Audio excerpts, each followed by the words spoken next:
Back on Get Up, Jalen Brunson and the Knicks hosted Jason Tatum and the Celtics at the Garden last night. Future Hall of Famer Carmelo Anthony in the building.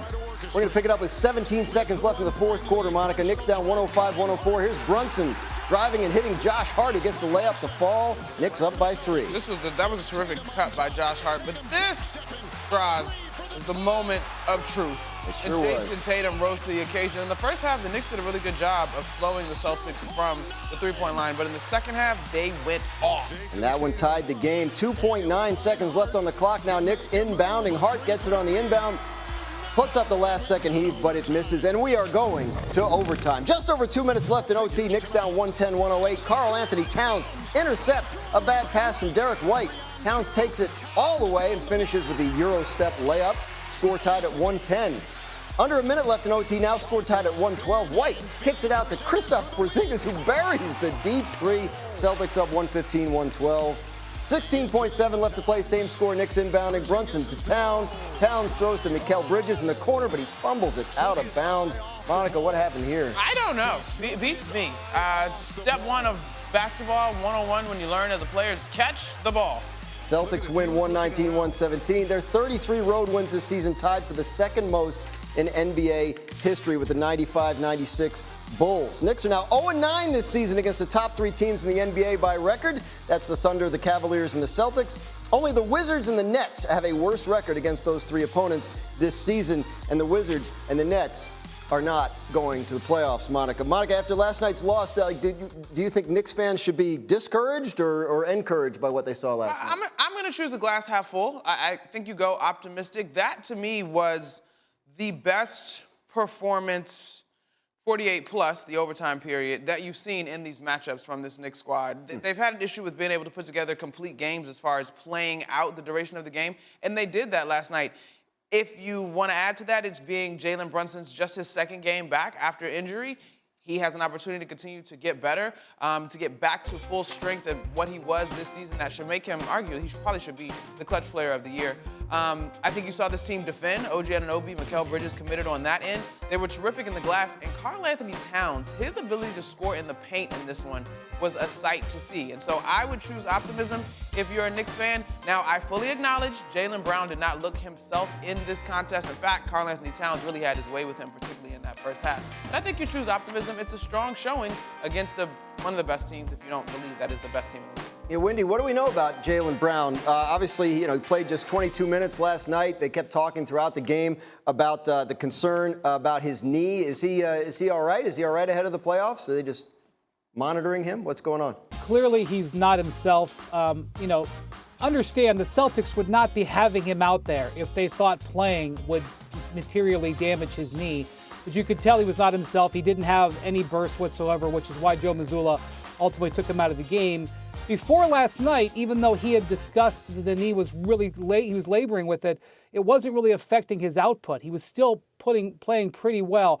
That doesn't seem to be the case anymore. And even his teammates after last night's game, Kristaps Porzingis, for example, suggested he may need to shut it down and rest. Now, if this is something that can be addressed with some rest, the Celtics have weeks before they're going to really be stressed. They are now into the number 2 seed. The Cavs clinched the number 1 seed last night.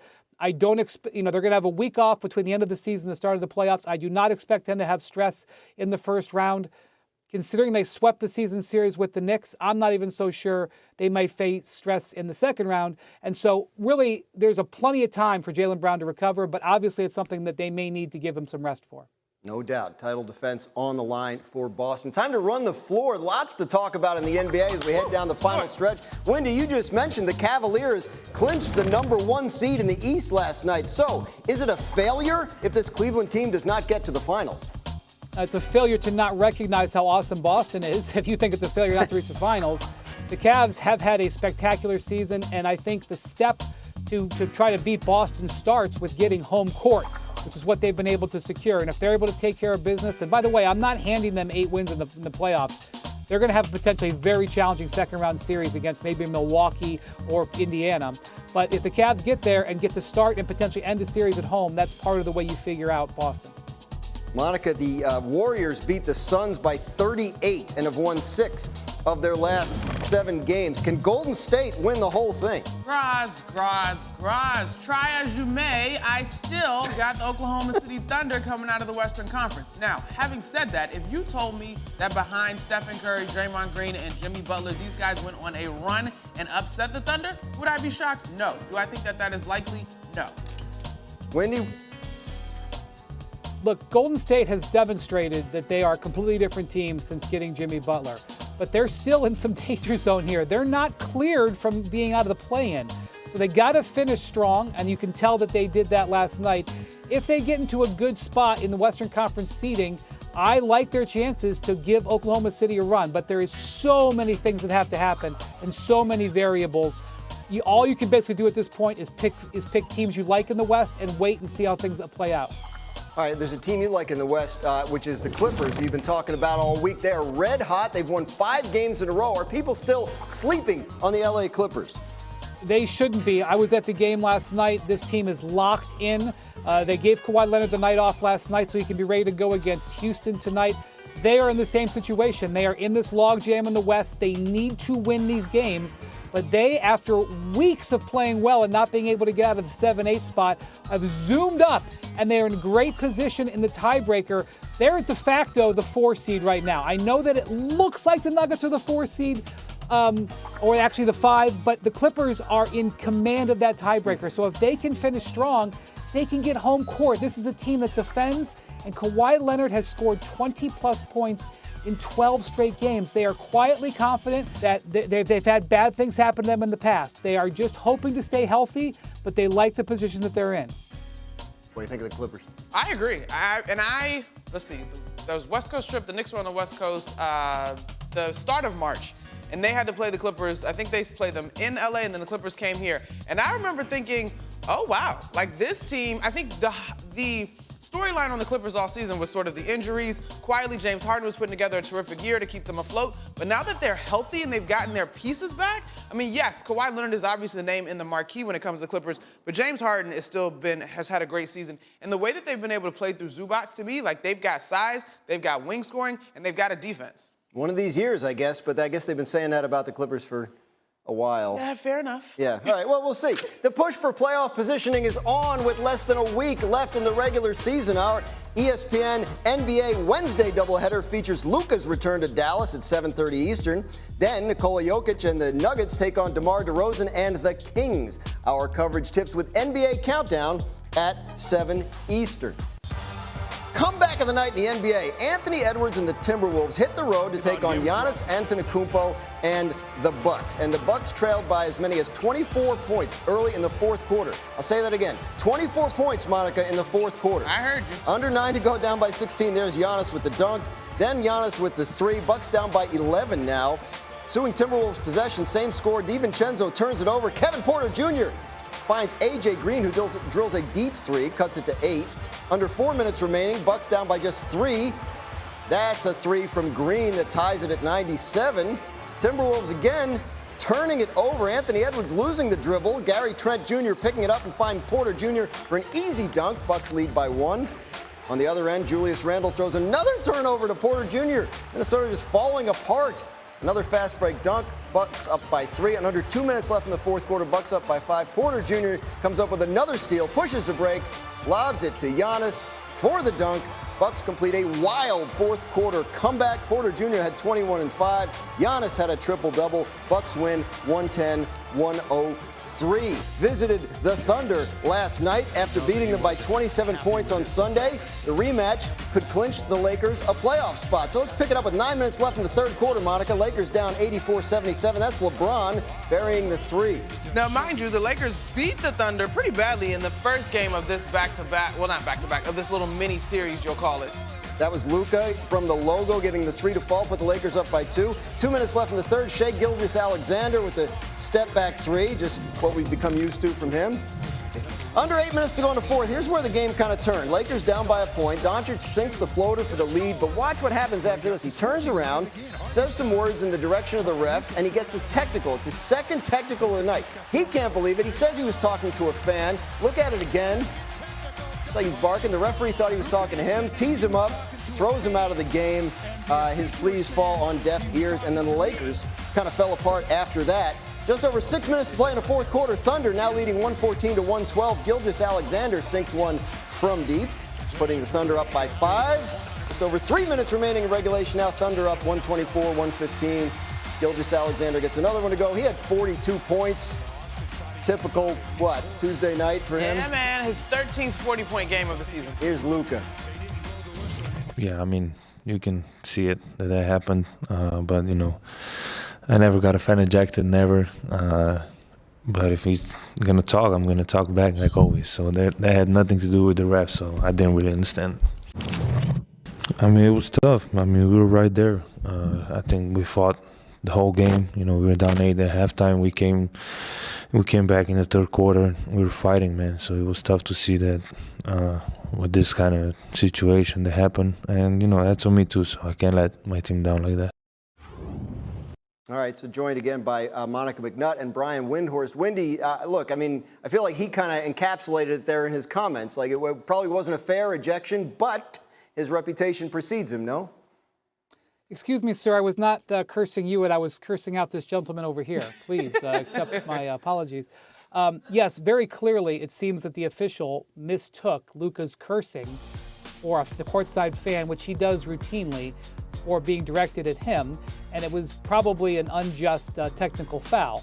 The problem is he wasn't ejected just because of that. He was ejected because he previously got a technical for profanely cursing at this exact same official.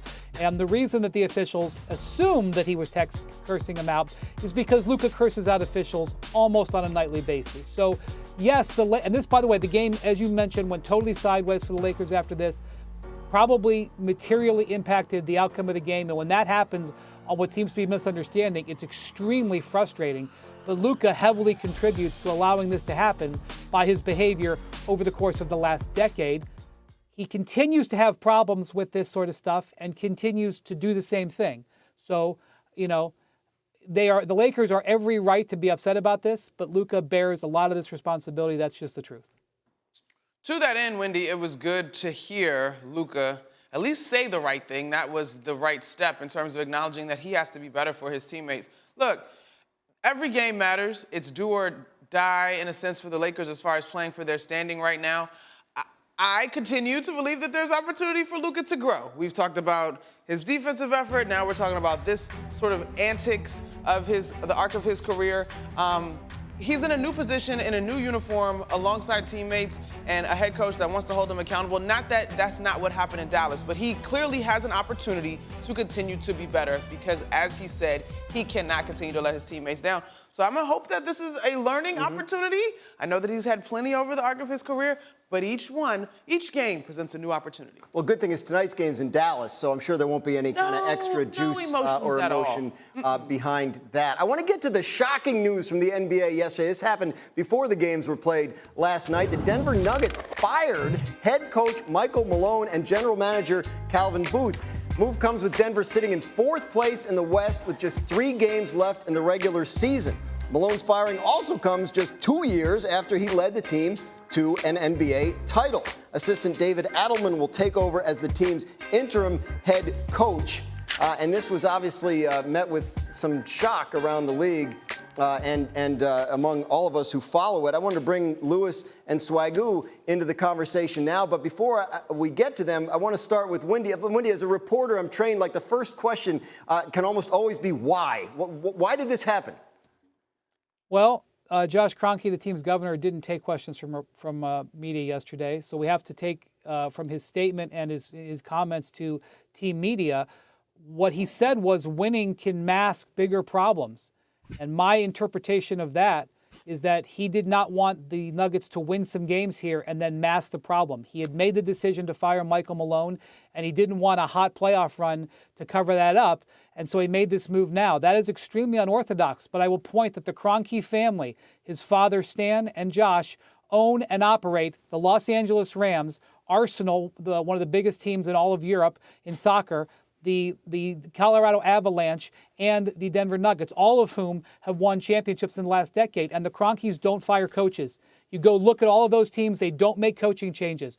So when the Kroenkes decide to fire a coach, it is not flippant. It is not like some other teams that will have 3 coaches in 3 years or 4 and 5 or whatever. So this was a decision that was taken with a lot of thought and care. The timing of it, however, leaves Michael Malone to feel aggrieved because he's a 10-year coach, the winningest coach in the history of the organization, wins them a championship 2 years ago. Obviously, that can be perceived as disrespectful, and that is a reasonable position for him to take. But I do think the Nuggets are wagering that this coaching change increases their chances of having a short-term bounce and clears the way for there to be a coaching change that they wanted to make that they were afraid they couldn't if the team had sort of fake success the way Josh Kroenke kind of implied it might be. I'm on